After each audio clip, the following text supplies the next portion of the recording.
Welcome to the Talent Development Hot Seat, a show where I interview business executives, talent development professionals, and thought leaders to find out what has been successful and challenging in the world of talent development.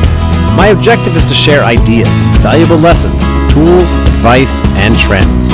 My hope is that all of this will ultimately help you, the listener, expand your knowledge, grow your career, and accelerate your success as a talent development professional. Hey everybody, welcome back to the Talent Development Hot Seat. I am your host, Andy Storch, and I'm excited that you are joining me today for a solo episode. I want to talk to you about networking and conferences and why I'm hosting my own conference later this year, if you haven't heard. Let's start with the importance of networking and making connections. I think that we all know that this is important on some level. I think some people don't pay enough attention to it. Some people think, I've got the connections I need, or I'm introverted, or I'm shy, so I don't want to go out and talk to people. It sounds it makes me anxious, or it's boring, or I've got too much to do, right? And that's probably the most common thing. I have too much work to do, and I don't have time to spend making connections with people, and I don't know what it will do for me, right? Maybe you're wondering that. And you don't know where your career is going, or maybe you do have a specific goal in mind. Either way, I want to talk to you about the importance of building a network and really digging your well before you're thirsty, if you've heard that metaphor before. Because no matter how old you are, how tenured you are, we all still have a lot of time left on this planet, and probably a lot of working time left, unless you're maybe in your 60s or 70s and don't plan on working much anymore. Most of us do. And you don't know where your career is going to go. None of us really know, right? You might have a goal in mind. You might have a target in mind. Maybe you feel pretty secure in your job or your company, but you never know when the economy is going to change, your company is going to change leadership and therefore strategy, or you decide that you want to do something different, or maybe your spouse decides that they want to move, and things change with your job and your career. There's so many things that can happen. And I'm telling you right now that the number one thing you can do to prepare for those future job changes, to prepare for that next career, to prepare for the thing that you might want to do later, is build your network. And that's not just people you know, but make real connections to give to others without expectations, so that they might be there when you need it later on. So that when you suddenly get laid off, or decide that, or you get a new manager and you're unhappy with that situation, you can call a friend and say, hey, I'm not that happy right now. I'm thinking about doing something else. And I know many people in this situation. A friend I made recently who listens to this podcast reached out to me, and we talked, and he told me how he's really unhappy with his company and his position, and he's looking to do something else. He's thinking about getting into consulting. And I think it's a great idea. He also admitted that he hasn't really been building his network, that he had a pretty strong network within his company, but that he hadn't really been networking too much outside of his company. And that's going to put him at a disadvantage when he goes to find a new job. Not that he can't, he's got great experience, and we all have the ability to go out and network and talk to people, but it'll take more time than if he had laid that foundation before. So let me tell you, how do you go about doing that? There's so many things you can do. You can focus more on the online world, social media. LinkedIn is definitely the top place to be. And of course, the offline, quote, real life world, like networking events and conferences. And we'll start quickly with LinkedIn. Everybody in the corporate world, the business world, is on LinkedIn, right? Some are more active than others. I'm on there every day, posting and commenting and messaging with people.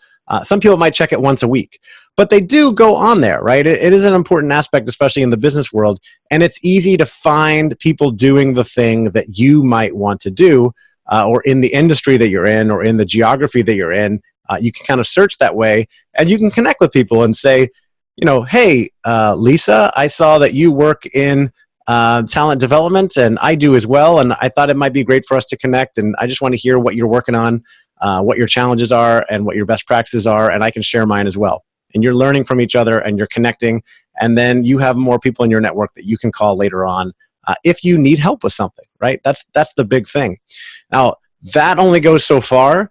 I think in this digital age, we are able to connect with so many people so easily through social media. Like I mentioned, LinkedIn. I've made a lot of friends via Facebook as well as LinkedIn, and being in different groups, that's really helpful. And I'm in a few different paid groups, mastermind groups, where I've made so many friends virtually that have turned into real life friends that I've gotten together with in real life at conferences, at events, at retreats, or just meeting up with them along the way when I'm traveling for business, and I get together for dinner with them, and we reinforce that relationship. And now they become people that I can call for any type of problem. And I'm not just talking about business, right? Because we all have challenges, we all have fears, we all have things that we're dealing with. I had, to be quite honest, a relationship challenge recently, and I called a friend that I knew had struggled with this and had put a lot of thought into it, and who I thought was great at relationships. And so I called him and I shared what I was going through, and he helped me help talk me through it. Having a network of people being willing to open up and ask for help and be vulnerable, I think allows you to just build so much of a foundation for the future. So think about that. If you're not doing any type of networking at all, you can always start with LinkedIn, or you can start with reaching back out to old contacts and reconnecting, and then saying like, hey, who do you know that maybe I should know, and seeing if they want to introduce you to anyone else. And then there's the in-person networking from networking events locally. And I'm going to a networking lunch later today here in Orlando that my friend Tom Craig organizes once a month. And they're always good because he's such a great person who attracts great people, very authentic. No one is salesy, just trying to get to know each other and ask how they can help each other. And so I always enjoy those. If you're in Central Florida, connect with Tom Craig. He runs an IT business and great networking lunches that he organizes. But I also love going to conferences. I go to conferences to not only learn, but mostly to connect with people. And I posted about this on LinkedIn the other day. People go to conferences for many different reasons. I think a lot of people go to learn. They look at who the keynote speakers are and what the sessions are about and say, what am I going to learn from this conference? I personally, when I look at a conference, I ask myself, what type of people does this conference attract? Who is going to be in the room when I get there that I can connect with? Because yes, I'll probably learn some great things from the speakers, but quite frankly, a lot of their material is probably available online. If I go to YouTube or listen to podcasts or maybe get their book, I might be able to get most of that information without attending. Now, I think I learn a lot more from sitting and listening to a speaker and being engaged than I do from reading a book, because to me, it's more active learning versus passive learning, especially if there are any like exercises or interactions built in.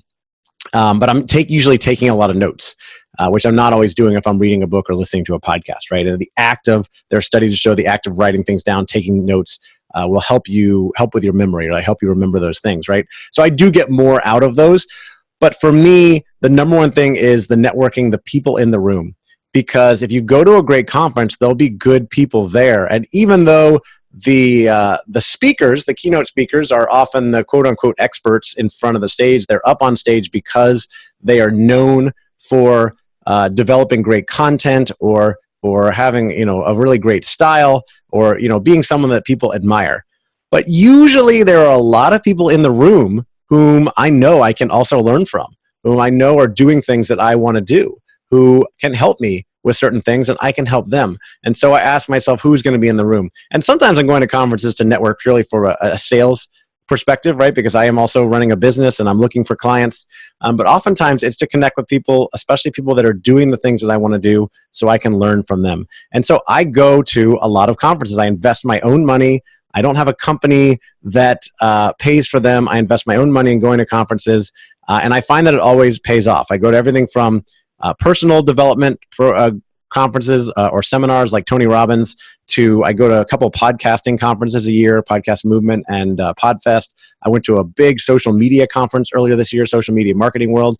And just last week, I was at a great personal development, sort of entrepreneurial conference called the Growth Now Movement Live, hosted by my friend Justin Schenk, who hosts a really big podcast called Growth Now Movement.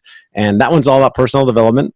The conference was great. There were some really good speakers there, and I learned some things from the speakers. I took notes, but by and large, by far the most important thing, the most impactful thing were the people I met, because everybody there was excited, enthusiastic, ambitious, doing big things.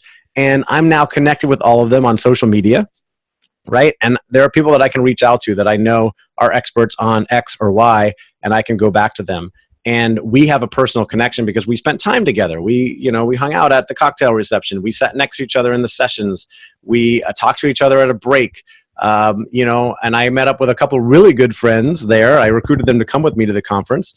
And we went hiking together the morning after the conference and reflected on the things that we learned and talked about things that are going on with our life and business. And you just can't replace that with anything else, right? You have to have that in-person connection to really have those deep conversations and really get help and make those connections.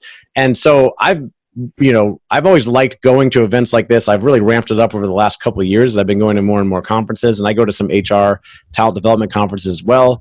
Argyle hosts some great conferences. Conference Board has some good conferences in the talent development space or people development space that I've been to, as well as I think it's IQPC host the Chief Learning Officer Exchange and Chief Talent Officer Exchange. I've been to both of those. But I still feel like in that HR talent development space, there's something missing because most of them are entirely about the speakers on the stage. They're the experts, and we're taking notes and learning from them. And then we might get one or two breaks, and that's it. And that's fine. But again, I think there's an opportunity. I think there's something missing there. And I love not only connecting with people, but connecting people and helping them learn and grow. And that is why I have decided to host my first conference later this year with my friend Bennett Phillips called the Talent Development Think Tank. Now, you may have heard me talk about this before. If you're a regular listener to this podcast, I announced it sort of officially back in March. I'm now in June, and we are in full effect of marketing and selling tickets to this conference. We are also talking to sponsors and getting things lined up. We've got the venue. It's a beautiful venue. And we have some really great keynote speakers. If you haven't been to the website or looked at it, we've got Liz Weissman, the best-selling author of Multipliers, who has been on this podcast and is just world-renowned for her expertise on leadership, and especially that idea of multipliers that is so famous. In fact, I run a business simulation that was co-created with Liz that's based on multipliers. It's run all over the world. And so many, many people are familiar with the multipliers concept now, thousands and thousands of people. And it's been so effective in helping people become better leaders. She has a mission of ridding the world of bad managers.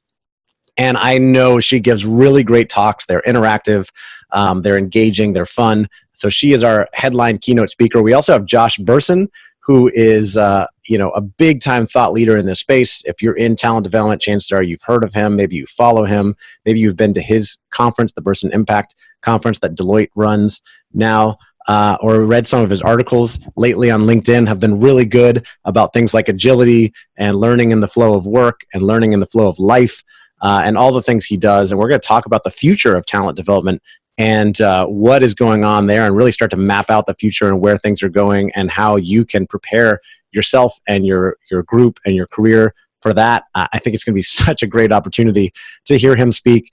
We also have Julie Winkle-Giulioni, who wrote the best-selling book, Help Them Grow or Watch Them Go. And Julie she has such a cult following. She spoke at the ATD International Conference in DC recently, shared a stage with Oprah and Seth Godin and others. And we're honored to have her speaking at our conference. She's been on this podcast. If you haven't listened to her episode, Help Them Grow or Watch Them Go with Julie Winkle-Giulioni, highly recommended if you're involved in employee engagement, employee experience at all, and you want to develop your people before they decide to leave, check that out. And she's one of our partners. Actually, I'm bringing her in to do some work with a big financial tech company soon. And it's just really cool to see the stuff that she does. And then finally, we recently added Michael Bungay Stanier, who is an Australian living in Canada. He's written several books, including the best-selling book, The Coaching Habit, which is he's self-published and sold over 600,000 copies of that book. So chances are you've read it or you heard of it. I read it. I loved it, thoroughly enjoyed it. And as I record this, I just interviewed Michael yesterday for this podcast. It has not been published yet. It's a fantastic interview, and he teases the conference, talks about why he's so excited to be speaking at the first ever talent development think tank. And he's such an enigmatic guy, really enthusiastic, passionate, fun. I think that you're really going to enjoy hearing from him. And so I highly recommend that you come just to see him, even if it's not for the other speakers. It depends on who you're there for. But again, like I said about conferences, I enjoy the speakers, but I go for the people in the audience. And I have been talking to a lot of great talent development thought leaders who are thinking about coming to this, who have bought tickets, and it's going to be a great conference. It's in Sonoma, California, November 6th and 7th, and I hope you can come because again, the speakers are fantastic, but it's going to be about the people. We are going to make it highly interactive, engaging. We're going to have some sessions where people can work on real problems together. I am requiring all of my speakers and session leaders to make things interactive so that people can participate and talk to each other and learn from each other, because I know there's going to be a lot of expertise in the room. We're going to build in networking. We're going to build in activities, some experiential learning type stuff. There's a lot of things I want to do with it, and it's going to be fun too. Now, some of you may not go to a conference for fun. I'd go to a conference to have fun, but that's not the main thing. The main thing is that it's going to be about learning, growing, and making connections, because going back to the very beginning of this conversation, you never know where your career is going to go. You never know when you're going to need help getting that next job, or you're going to need to hire someone. You never know when you're going to need help with a major problem. Your boss comes to you and asks you to do something you don't know how to do, and you're going to want to have people to call. And I promise you that those in-person connections you made at a conference like this are the ones that are going to pay off for you over and over again in your career. So if you think about, I'm thinking about coming to this conference, what do I get? What's in it for you? Not only do you get the knowledge that you learn from some of those fantastic speakers like Liz Weissman, Josh Bersin, Julie Wickels-Giulioni, and Michael Bongastanyer, but you also get the connections. You get connections with people that you wouldn't be able to get anywhere else out there, and that, to me, is absolutely priceless. It's worth a giant pile of gold and more, because one of those connections could lead to a huge opportunity that you never knew was possible until you connected with that person. I like to think that we're all just one connection or conversation away from completely changing our life. And that has happened for me many times, and I know it can and will happen for you at this conference. That's the magic that I want to create at the first ever Talent Development Think Tank. So if you're ready to come, visit our website, talentdevelopmentthinktank.com, talentdevelopmentthinktank.com. Go check it out. We have regular tickets available, and we also have VIP tickets available that, at least as I record this, there are still some available that will allow you to actually sit at the dinner table with one of our big speakers. If you're early enough, you get to choose, and that's a rare opportunity to spend time with a Liz Weissman or Josh Bersin. People spend thousands and thousands and thousands and thousands of dollars to be able to do that, to bring them in, to speak, work with them in organizations, whatever. Even if you don't care about that, think about the other people in the room. The networking is going to be great. I'm so excited about this conference because I love connecting people. I love connecting with people, and I love connecting people. And that's my big goal for this, is to connect people, help them accelerate their careers. And so I hope that you'll think about coming. It is, again, talentdevelopmentthinktank.com. Reach out to me if you have any questions, and I hope to see you there.